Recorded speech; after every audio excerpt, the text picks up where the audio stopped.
প্রতিদিন আমাদের চারপাশে ঘটছে অসংখ্য ঘটনা, এর মধ্যে আলোচনায় আসে হাতে গোনা কিছু। তবে সময় ও পরিস্থিতির পরিপ্রেক্ষিতে গুরুত্বপূর্ণ হয়ে ওঠে বেশ কিছু বিষয়। এগুলো জানা না থাকলে অনেক ক্ষেত্রেই পিছিয়ে পড়তে হয়।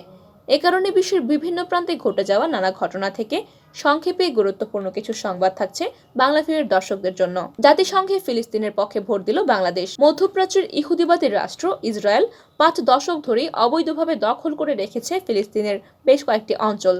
এই অবৈধ দখলদারিত্বের কারণে ইসরায়েলে কী ধরনের বিচারের মুখে পড়বে সে বিষয়ে আন্তর্জাতিক ন্যায় বিচার আদালতে মতামত জানতে একটি প্রস্তাব উত্থাপন করা হয় জাতিসংঘে। এই প্রস্তাবের পক্ষে ভোট দিয়েছে বাংলাদেশ। প্রস্তাবের পক্ষে বাংলাদেশ সহ ভোট দিয়েছে মোট 87টি দেশ। বিপক্ষে ভোট দিয়েছে যুক্তরাষ্ট্র ও ইসরায়েল সহ 26টি দেশ। আর ভোটদান থেকে বিরত ছিল 53টি দেশ। 87টি দেশ প্রস্তাবের পক্ষে ভোট দেওয়া এটি পাশ হয়েছে। জাতিসংঘে এই প্রস্তাবে পাশ হওয়াকে নিজেদের বিজয় হিসেবে উল্লেখ করেছে ফিলিস্তিন। তারা বলেছে এর মাধ্যমে ইসরায়েলের অপরাধ উন্মোচিত হবে। দিল্লিতে দূষণ পরিস্থিতি ভয়াবহ, নিয়ন্ত্রণে একাধিক পদক্ষেপ। ফের খারাপ হয়েছে দিল্লিতে দূষণ পরিস্থিতি। 2 মাস পার হতে না হতেই মারাত্মকভাবে বাড়তে শুরু করেছে বায়ু দূষণ। পরিস্থিতি নিয়ন্ত্রণে একাধিক পদক্ষেপ নিতে চলেছে দিল্লি সরকার।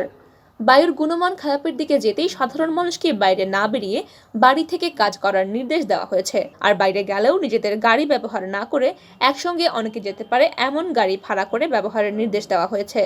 পাশাপাশি নিষিদ্ধ করা হয়েছে নির্মাণ কাজ এবং বিভিন্ন সরকারি বেসরকারি ভবন ধ্বংস করার কাজও। বিশ্বজুড়ে আরও 750 মৃত্যু শনাক্ত 3 লাখ। চলমান করোনা মহামারীতে বিশ্বজুড়ে দৈনিক মৃত্যুর সংখ্যা কমেছে।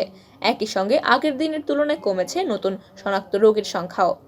গত 24 ঘন্টায় সারা বিশ্বে করোনায় আক্রান্ত হয়ে মারা গেছেন প্রায় 750 মানুষ। একই সময়ে ভাইরাসটিতে নতুন করে আক্রান্তের সংখ্যা নেমে এসেছে 3 লাখের নিচে।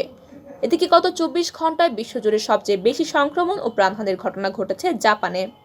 অন্যদিকে দৈনিক প্রাণহানির তালিকায় দ্বিতীয় অবস্থানে রয়েছে দক্ষিণ কোরিয়া। প্রাণহানির তালিকায় এর পরই রয়েছে রাশিয়া, হংকং, তাইওয়ান ও ব্রাজিল। এতে বিশ্বব্যাপী করোনায় আক্রান্তের সংখ্যা ছাড়িয়েছে 66,47 লাখের ঘর। অন্যদিকে মৃত্যুর সংখ্যা ছাড়িয়েছে 66,96,000। লেবানন উপকূলে অভিবাসীদের নৌকাডুবি, প্রায় 200 জন উদ্ধার। ভূমধ্যসাগর পাড়ি দিয়ে ইউরোপে যাওয়ার পথে মধ্যপ্রাচ্যের দেশ লেবাননের উপকূলীয় এলাকায় কয়েক ডজন অভিবাসীকে বহনকারী একটি নৌকা ডুবে গেছে। শনিবার লেবাননের নৌবাহী নৌকাডুবির এই ঘটনায় অভিযান চালিয়ে প্রায় 200 জন অভিবাসীকে উদ্ধার করেছে। লেবাননের সামরিক বাহিনী এক টুইটে বলেছে, লেবাননের উপকূলের কাছে প্রায় 200 জন অভিবাসীকে বহনকারী নৌকা ডুবে যাওয়ার পর নৌবাহিনীর সদস্যরা উদ্ধার অভিযান পরিচালনা করছেন। অফিস ভবনের ভাড়া পরিশোধ না করায় টুইটারকে নোটিশ। যুক্তরাষ্ট্রের সান ফ্রান্সিসকোতে অবস্থিত অফিস ভবনের ভাড়া পরিশোধ না করায় নোটিশ পাঠানো হয়েছে টুইটারকে।